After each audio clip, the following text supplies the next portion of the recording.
So I have treatment for my back, for a curve that I have down my spine. It's also for the pain that I was suffering for quite a long time, and I chose osteopathy rather than chiropractic because I've tried many things before, and this was the one I wanted to go with next.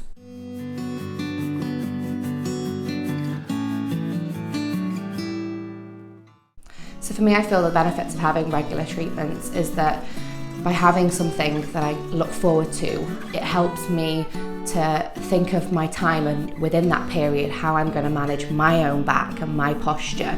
And I know that I also have that support coming up, and it is really good to have that close connection with your osteopath to be able to discuss how often you need appointments.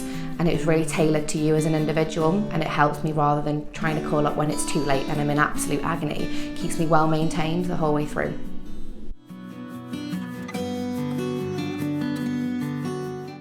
I would 100% recommend Cheadle Osteopathy. Everything about this place is absolutely incredible. I've got not a single negative thing to say about it. The osteopaths are all incredible, and I'm just so overwhelmed with all the help and advice that I've been given.